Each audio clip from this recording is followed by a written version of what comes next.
Hello.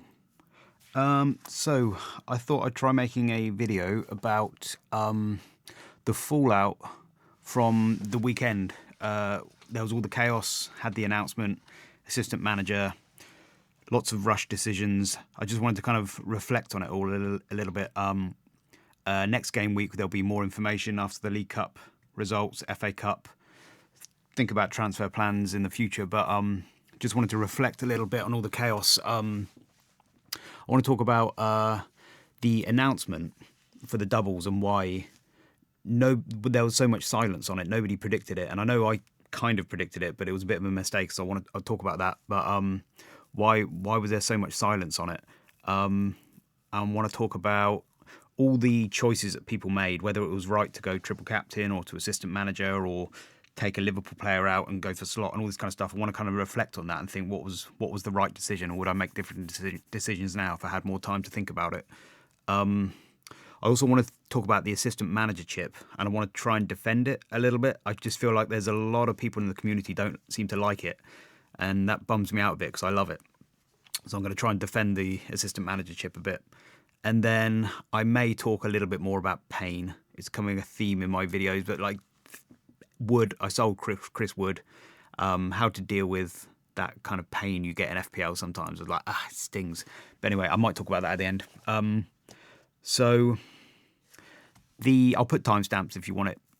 Skip past things. So the announcement of Liverpool, Aston Villa, all of the Chelsea, Arsenal stuff, it potentially going in 25. Surprise announcement, last minute. So I did kind of predict it, but it was a bit of a mistake. So I don't know, a couple of weeks ago I made a video about the possibility of it going into 25, Liverpool and Arsenal, Chelsea and Arsenal, Liverpool, Villa and all that kind of stuff. The reason why I was quite bullish on it going in 25, the main reason was because I'd overlooked that it could go in 37. For some reason I had a blind spot, didn't realise it could go in 37. So that's why I was quite bullish on it going in 25. Once I realised it could go in 37, I then shrunk back and went back to like a 1% chance.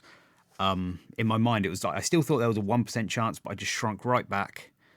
And I regret that now because I kind of feel like, why did I shrink back so far? Because now that everything's clearer in hindsight, but now that it's been announced, it's like it was never 1%. In my mind, it should have been at least 10%. There should have been a widespread awareness that it was a possibility, and quite a kind of realistic possibility, but maybe even like 30, 40, 50%. Because I'd got it down to, I mean, I'm glad I made the video before because at least I kind of showed the mechanism of how like Tottenham were playing Liverpool and Aston Villa here in 34 and 37. Therefore, Tottenham and Liverpool had to be, reserved for that game week, and Tottenham Villa for that game week, which meant Liverpool and Aston Villa can't go in there or there. And so basically, you were at least left with a choice of it either going in 37 or 25. Liverpool, Aston Villa. Similar to Chelsea and Arsenal as well. The choice was 37 or 25. And so, yes, it could have gone in 37. And yes, the benefit of leaving it for 37 means that you can just wait to see if teams get knocked out, and then it might simplify anyway.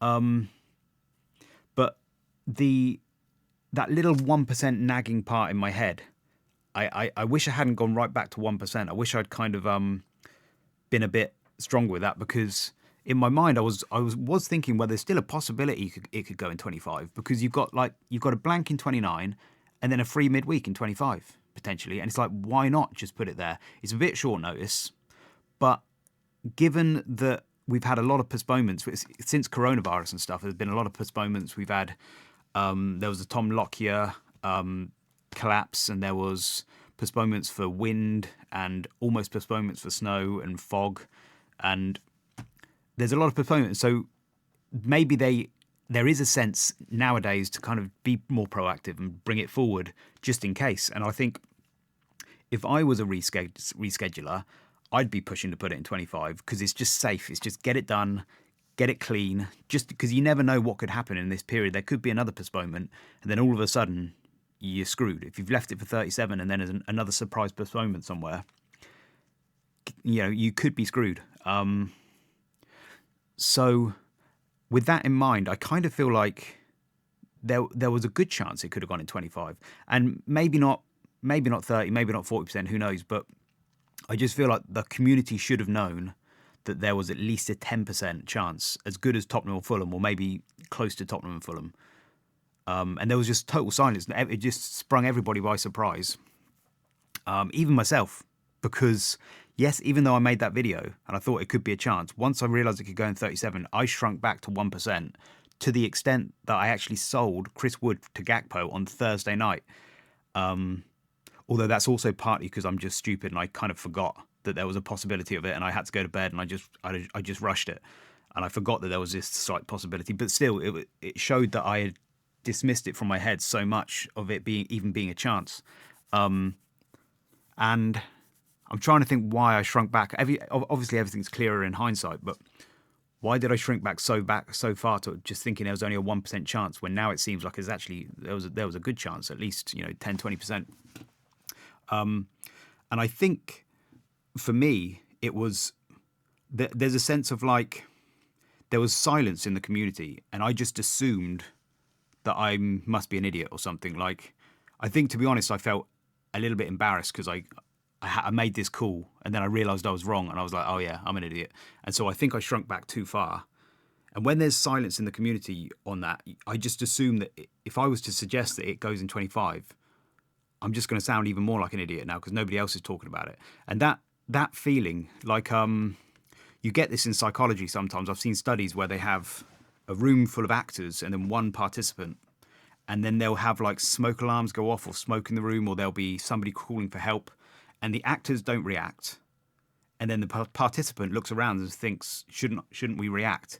And because nobody else is reacting, they think, oh, it must be fine. And so they don't want to look like an idiot. And so they don't speak up. That kind of feeling in life. And I think I had a little bit of that. And so my lesson for me, at least, and maybe for others, is like, if you ever spot something and you think, and nobody else is speaking it, and you don't want to be an idiot, I think you should just speak up and just say it. Because there's a good chance other people are thinking it. And we're all humans at the end of the day trying to figure this stuff out, even the experts. So yeah, so that's my lesson for it. I should have. I don't know. It's easy in hindsight to say, but I think I should have thought about that a little bit harder. I think the odds weren't 1%; they were like 10%, 20%.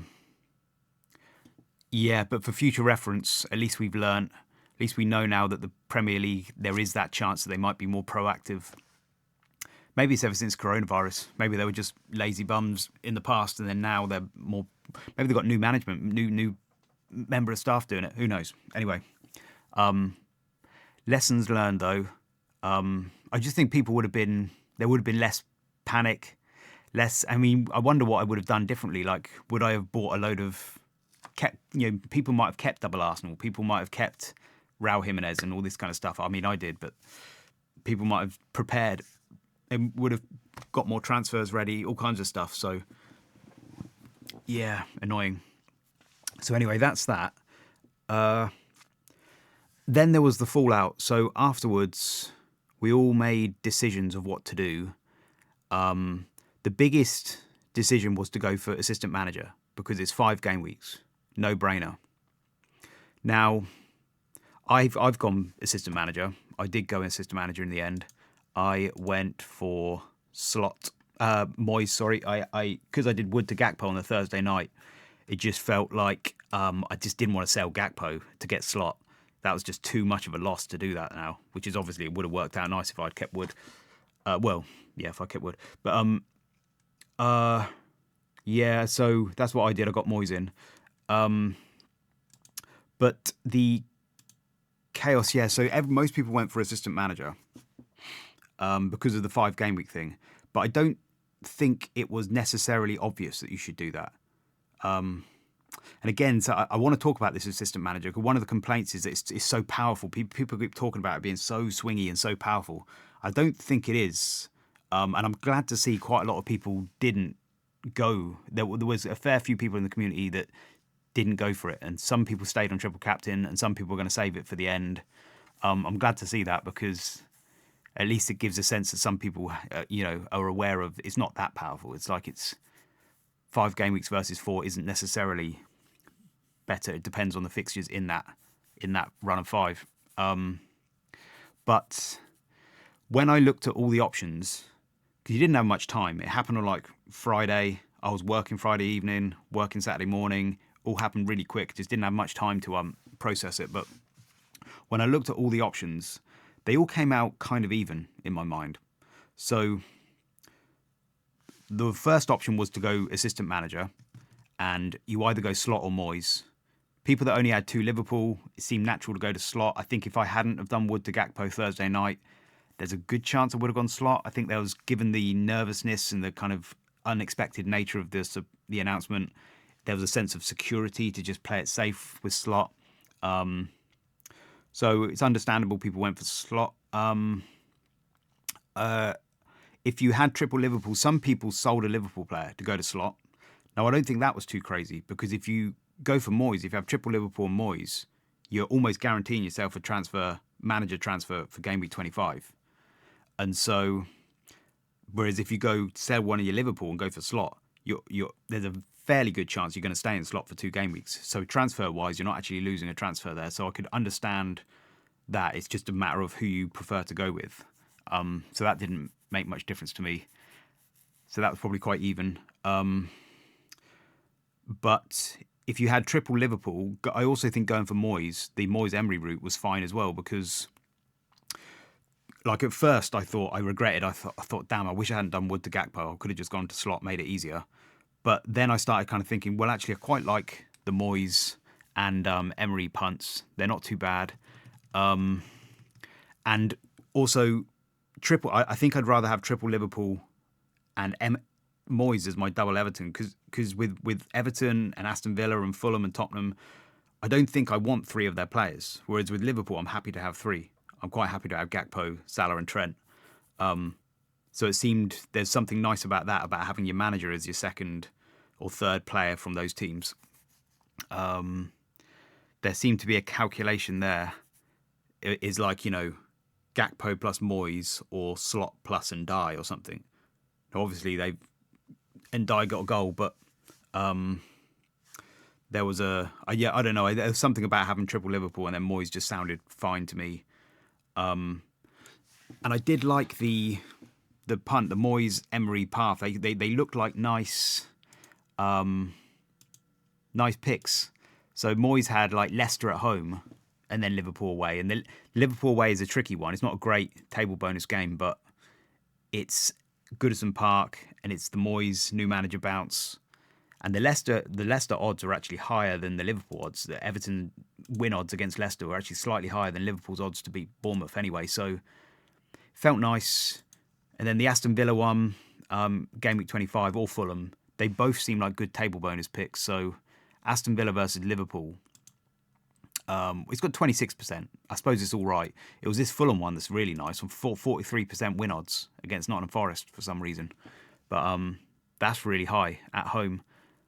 And then a game against Tottenham, so they come out pretty nice. The Tottenham game wouldn't be that great for Fulham at home, but I suppose because it would be a safe game, so you're not great odds for a safe game. But then the Aston Villa one, you got Ipswich at home is nice, 68%, 69% win odds, and then the Liverpool game at home, 26%. It's not bad. So that's not a bad route. So I was looking at that and thinking, well, it's not too bad a route. And then in 26. There's a few picks, and I think Arsenal versus West Ham is just a nice safe one if I want to go safe anyway. Few possible table bonus punts you can go for in 26. Man City versus Liverpool, if that turns into a table bonus game, that's 35% win odds. I'll get into this in a minute, but it's I was thinking that didn't look too bad, so I went for that. Yeah. And then some people went for triple captain. Because,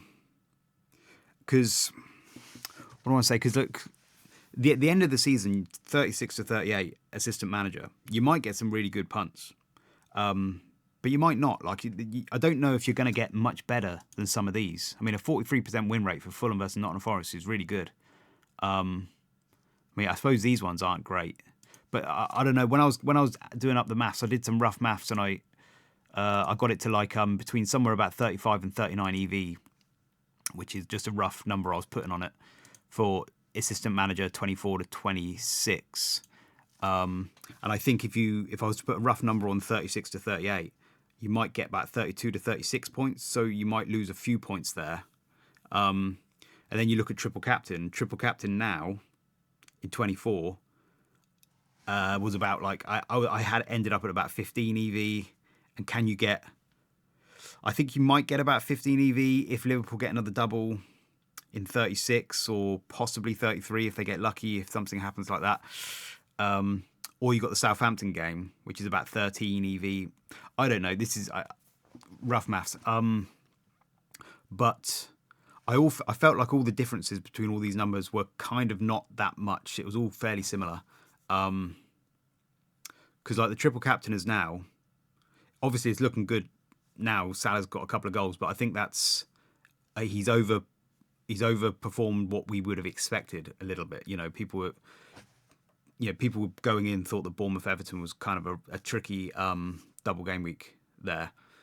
And I'm more interested in like the decision making going in rather than the outcome. Like, what would I have done differently? So triple captain, I had it at about 15-ish EV, and then can you get? What am I trying to say here? It's all a bit complicated. You got to compare assistant manager now to assistant manager at another time, and triple captain now to triple captain at another time. And I figured that assistant manager now, 24 to 26, you're probably going to get maybe 4 EV better than you will in another place. Whereas triple captain now, you might only get 2 EV better. It was that kind of rough maths I was doing in my head. And if not, it was fairly comparable. So it was all very quick maths. So I think the idea that some people had of, because it's 5 fixtures, you have to do it because you have to use the assistant manager, is not necessarily true, because it depends on the fixtures.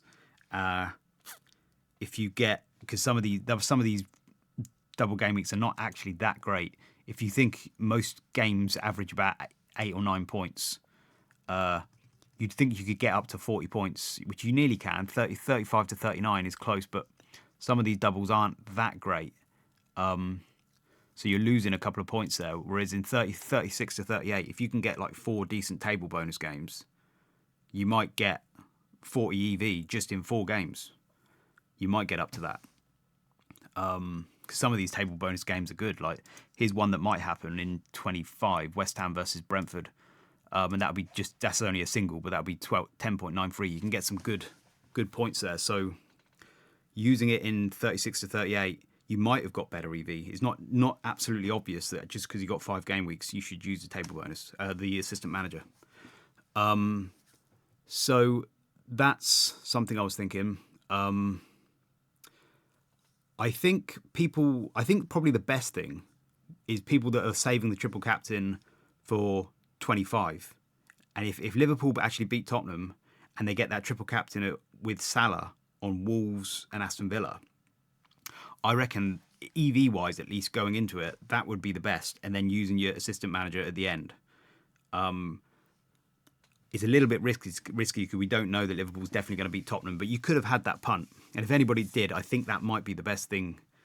That's like, because then you get a really nice triple captain and possibly quite a good assistant manager at the end. My sneaky feeling is that if I could go back, I'd probably do that. I'd probably take that punt, because even if the Wolves Villa one doesn't come off, you could still do Southampton in a single and just sod it. Just do Southampton in a single.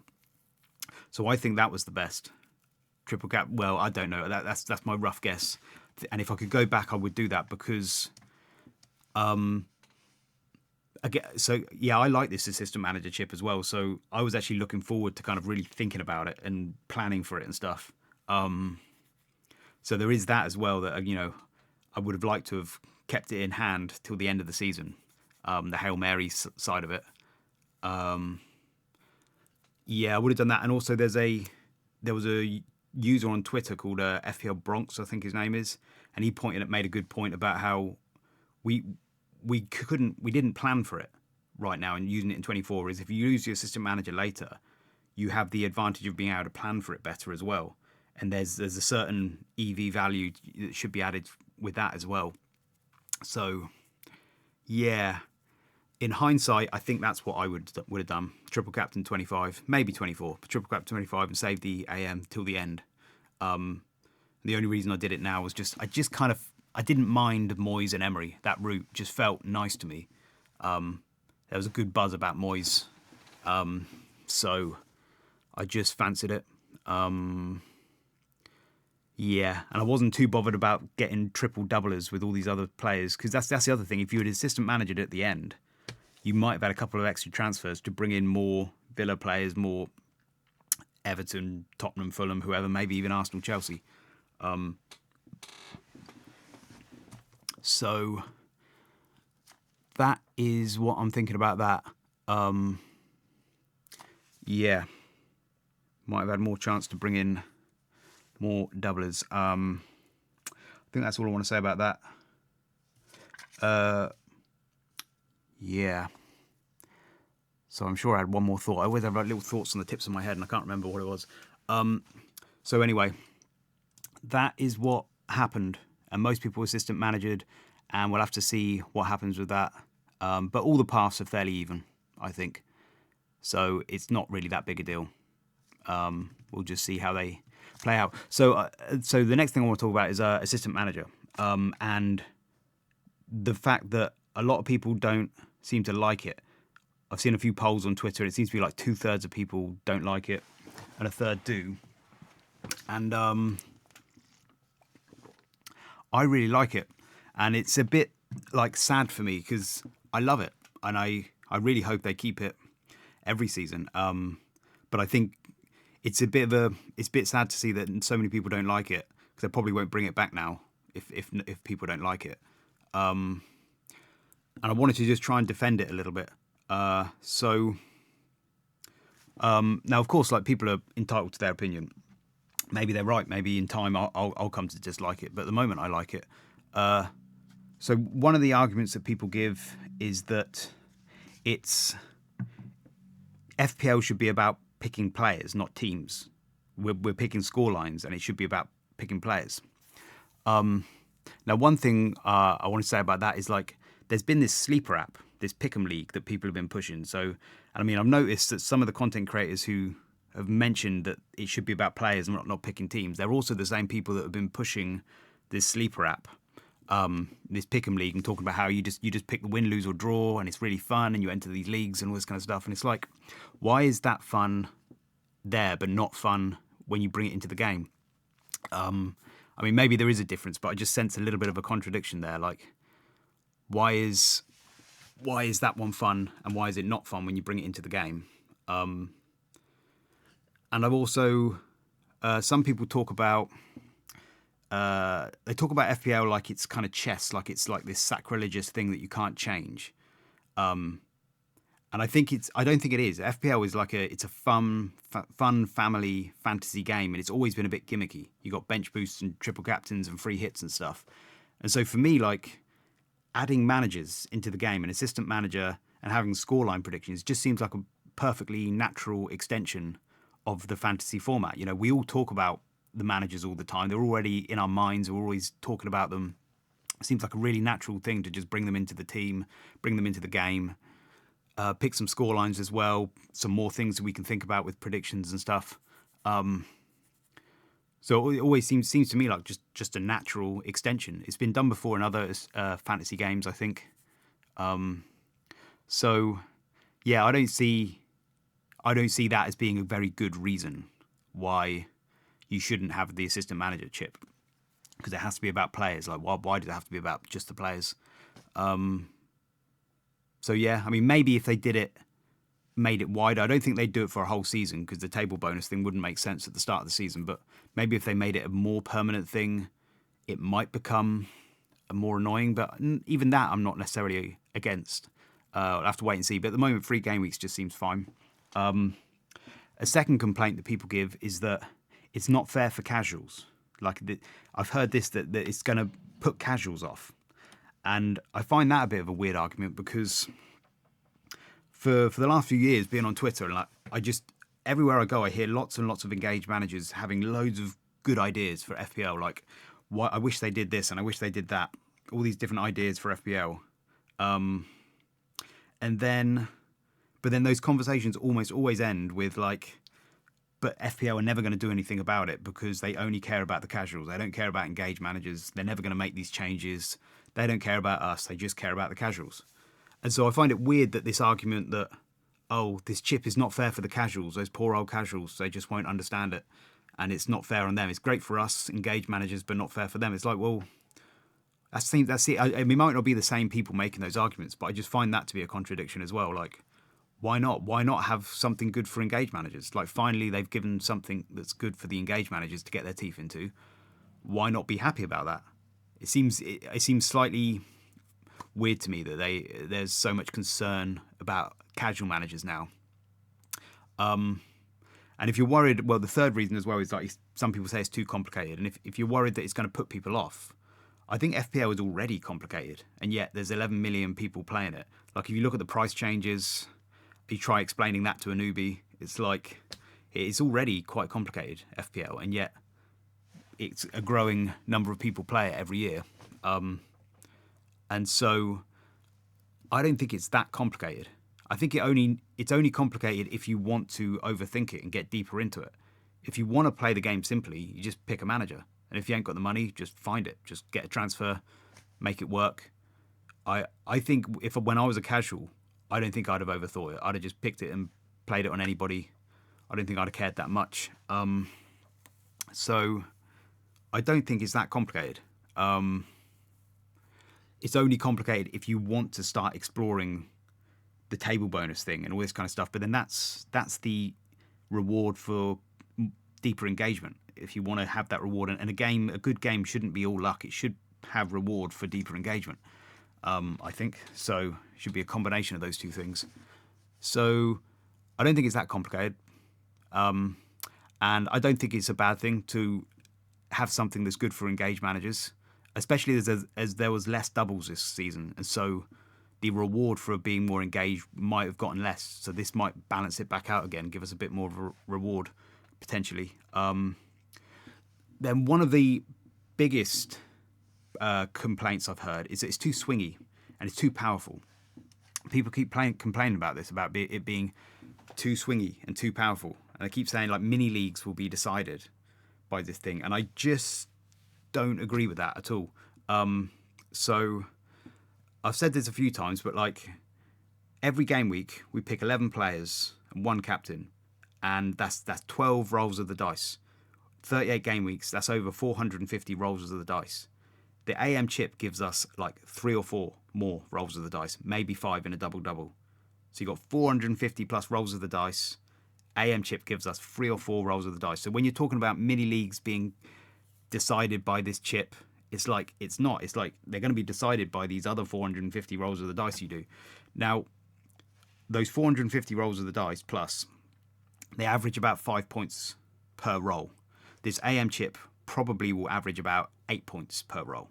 So it's a slightly more powerful in that sense. But 450 times by 5, 3 or 4, 5 times by 8 is still like it's being dwarfed. It's not that much. So it's a little bit like imagine if you had a 12th man for 3 game weeks and the 12th man was like a premium. So you could just have an unlimited, like a Salah, a Palmer, a Haaland, a Saka, whoever. You could just put that 12th man in your team for 3 game weeks. It's about the same as that. These players average, in a good game, they average about 8 or 9 points, same as the assistant manager. They got a ceiling of about 20 and a floor of about 0, or 1 or 2. They could blank, they could haul and get 15 to 20 points, and they'll probably average about 8 or 9 points. That's the same as the assistant manager. So if you imagine that you had a 12th man in your team for 3 game weeks, if that was the chip, would it be as controversial? Would you think that's just too swingy? Like, yes, it's possible that one person could go with Palmer and another person could go with Haaland, and Haaland could blank in every single one of those game weeks, and Palmer could get a 20-point haul in every one of those game weeks, and you could get an 80-point swing. But would that be such a shock? Would there be so much controversy about that? I don't think so. And I think if you think that's unlikely, well, I also think it's unlikely that you're going to have one person's going to get 80 points from the table bonus and another person's going to blank by going safe, and Liverpool's going to get 4 losses in a row or something like that. That's equally as unlikely. It's the same kind of swing. A lot of people look back through the past results and they look at Crystal Palace and they see that they got 80 points or something in one of their runs, and they think, oh my God, it's so swingy. But that's the highest maximum possible. Not many people are looking at the average, and the average is about 8 or 9 points per game and about 30 to 40 points in a group of 3 or 4 game weeks. And that's the average whether you go safe or table bonus. They all average about the same. So I don't think it's that swingy. And this idea that mini leagues will be decided by this assistant manager chip, I just think people are using it as a scapegoat. If you lose your mini league by 30, 40 points because somebody had a couple of table bonus punts come in, I think it's using the assistant manager as a scapegoat in that regard. Because if you lose by 40 points, it could equally just be because you didn't own Wood, or you sold Mbomo in game week 15, or you held on to Haaland for too long when everybody else went to Cunha and Salah, or something like that. Or you had DCL instead of Wood in game week 6. There's all these like swings throughout the rest of the game, and it could be any of those. It's a bit unfair to just blame it on the assistant manager. I mean, I've just had a couple of swings going for Sarr instead of Mbomo a couple of game weeks ago, and Mbomo got a massive 19-point haul, whatever it was. I missed out on Gakpo, missed out on Mateta. These swings happen all the time. And I was watching Nick Triggerlips' video, and he was going through his mini league, and he was talking about, so far, this is just one game week, but he was talking about how whether you went for slot, Moyes, or triple captain didn't really make the difference. What made the difference in the league this game week is whether you own Wood or not. That's the swing. That's the big swing. So I just feel like it's disingenuous that people keep blaming the assistant manager for being so swingy. And I also think the fact that people keep going on about it, going, oh, it's so powerful, it's so important, I think that also added to the stress of Friday, because people were really panicking.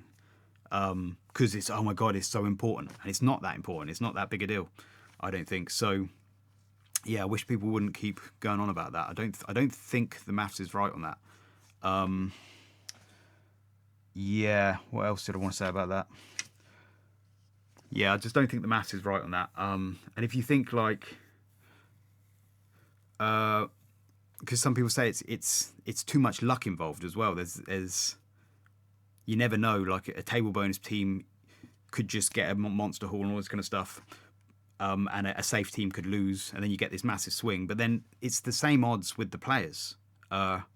Going into a final game week, you could go for a safe captain on Salah against Nottingham Forest, and somebody else has a punt on Palmer against Bournemouth or something, and suddenly there's a 20-point swing there.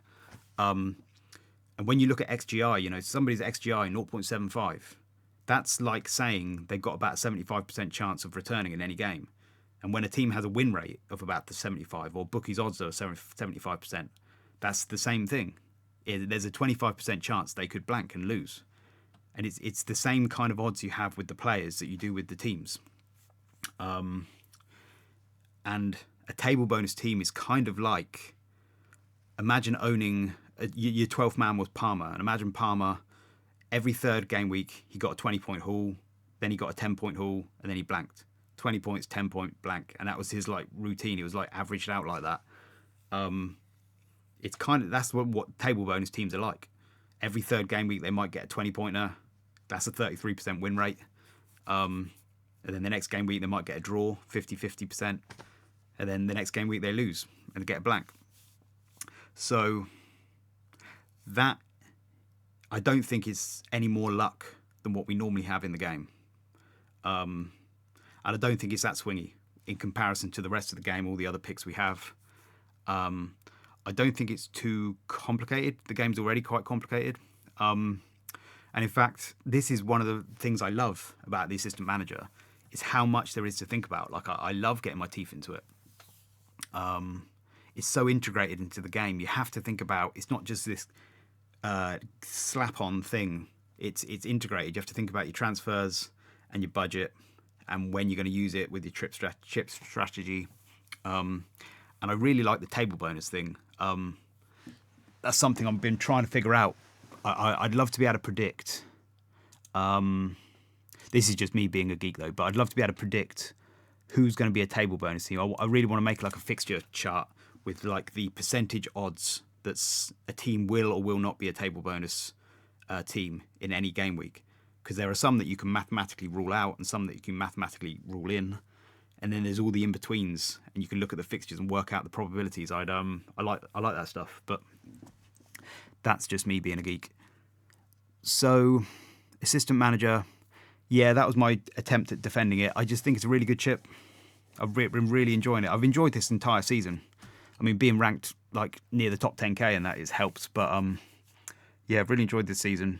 And assistant manager, really good chip. Yeah, I love it. I'll tell you another thing I love about it is I can't wait for this Everton-Liverpool game. Look at the stakes in that Liverpool-Everton game now. That half the community's gone on Slot, half have gone on Moyes. It's going to be such a good game. Just the buzz around it is like, it's so good. And it's like, yeah, there'll be a loser, but it's like that's the game. That's football. It's the same when we have captaincy splits, and it's just the stakes are really high. And I love that. It's going to be a real good game, that. I might even stay up late at night to watch it because I've got to be up early, but we'll see. So I like the assistant manager. Yeah, I think that's it. I won't talk that much more about the future, though. I'm doing all right so far this game week. The only other final thing I was going to say was about how to deal with pain. And I was thinking, like, yeah, so the final thing I just want to talk about is like, so why do some decisions cause us more pain than others? Because like Kluivert got a hat-trick the other day, so did Foden, I think, or Foden got loads of points, and Ahmad's got a hat-trick, and none of those stung me that much because I wasn't considering them, which maybe I should, and maybe they should be the ones that hurt more, but they don't. I wasn't even considering them. Whereas Mbomo are so close to bringing him in, and Mateta, all of his points, I was so close to bringing him in. They're the ones that sting, and Wood, I was like really close to keeping him. That's the kind of decision. Why do they sting the most? And I feel a little bit like they actually shouldn't sting the most. The fact that we were so close, we should give ourselves a pat on the back for being so close. Like, it was a hard decision. Like, I was so close to bringing Mbomo in and Mateta. Well, at least I was in the ballpark. And if you get bench points, like, at least you have them in your team, and at least they're going to rise in price now. So you were close. So you should probably give yourself a pat on the back that you were in the right ballpark at least. Yeah, I don't really understand why the 50-50s can be so like that interstellar regret that you get. The interstellar regret. I love that meme. It's so perfect for encapsulating how you feel. Like you just wish you could go back. Yeah, it's funny. So yeah, I don't know, but I think that's my way of dealing with it for now. Is just think you were close, so you should give yourself a pat on the back for actually being close. Yeah. So, and then one final thing. I'm properly just waffling today, but I don't really care. I just have a quick look at the assistant manager. So if you are on assistant manager or thinking about using it either 24 to 26 or even 25 to 27, 25, this is the way I've got it looking at the moment. This is not fully finished, but we need to wait for the results. But if you're on slot, you're probably keeping it on slot unless they don't get a double. There's a whole bunch of teams and they're all about as good as each other. So you got Fulham, the Nottingham Forest table bonus game is great apparently, and then the Tottenham one at home is not that good, but it's a double, so you go with that. Arsenal, if they get a double, they've got Leicester away, Chelsea at home, comes out pretty similar points, both safe games, but both pretty good win odds, so that's good. Aston Villa got that Ipswich game, really good win odds for that. The table bonus game against Liverpool is not bad, it's competitive, almost 26%, it's at home. Yeah, that's pretty good. Liverpool, Wolves at home, great, and then Aston Villa away is not bad, so they're all coming out around about the same. And then the bottom of those is Tottenham versus Man United, which would probably be a safe game. Well, I've got it at 0%, so I'm guessing it probably is. Safe game, 40%. That's not very good. But then the Fulham game is, I've got it as 100% table bonus. I'm guessing it is. I haven't double checked this. But if that's a table bonus, then that's good. So, yeah, just take your pick with any of those. And not Chelsea, though. Chelsea got Brighton away and then Arsenal away, and they come out pretty low, even though it's a double. So, yeah, I wouldn't go for Maresca if they get a double. 26, safe. At the moment, the best safe bet is just Arsenal-West Ham. 79% win odds, top of the pile, looking good. But you've got a bunch of table bonus options that might tempt you if they become table bonus. The most likely is Leicester versus Brentford. I've got it at 75% at the moment. It's probably a bit more likely than that. I haven't double-checked these yet again, but that would be 8.42. So I don't know. I'd probably just go for Arteta anyway. But if Man City versus Liverpool becomes a table bonus fixture, which that would get a 9.6, which is quite nice, 35% win odds. And Man City just have to fail to beat Newcastle. If they lose or draw, then there's a good chance that Chelsea and Bournemouth will overtake them and they'll end up in 6th. So that's all that needs to happen. Whereas if they beat not Newcastle, then it's off. They can't be a table bonus. So that's an interesting game to look out for. Aston Villa Chelsea, I've got it as 50%. Again, I have to double check that, but if there's a possibility that that could be a table bonus, that's not bad as well. That's pretty good actually. 37% win odds. So those are the two I think to look out for. Aston Villa Chelsea, Man City Liverpool. Yeah, this one won't be. The rest are too unlikely, I think. And then game week 27, I've got there's quite a lot of table bonus picks. So I've got Wolves versus Fulham at the top at the moment. I haven't again worked out the odds of these. So, but Wolves versus Fulham, there's like 8 places between them, so that's pretty good. Chelsea versus Southampton is your best safe bet. That's a very good safe bet. That's the best you're going to get safe wise. Liverpool playing Newcastle, Man City, Tottenham. But then some of the table bonus, you've got Tottenham versus Man City, could be a table bonus fixture. Probably will be. 14th versus 5th at the moment, so probably will be. Everton versus Brentford, maybe, if you fancied that, it's not bad. And then some of these, Brentford versus Everton, I've got it at 1%. It's not, so forget that one. It's not going to be table bonus, I doubt. Brighton versus Bournemouth could be, and Crystal Palace versus Aston Villa. So those two are two to look out for, though. Brighton versus Bournemouth, 42%. I think this is 11 odds I'm using here. Brighton versus Bournemouth, 10.91. Crystal Palace versus Aston Villa, 10.59. 40% odds. If they become table bonus, you got Crystal Palace are 12th, Aston Villa are 8th. So I think, if this is right, so there's a fair chance that could be table bonus. And Brighton versus Bournemouth, Brighton are 10th, Bournemouth are 7th. So feels like there's a good chance that they could be table bonus. So that's what I'd look out for in 27. Okay, I think I'm going to stop talking there. That will do for today. So I might do another video next week after we get all the EFL and FA Cup results, but I'll leave it there. Okay, thanks for listening. Bye-bye.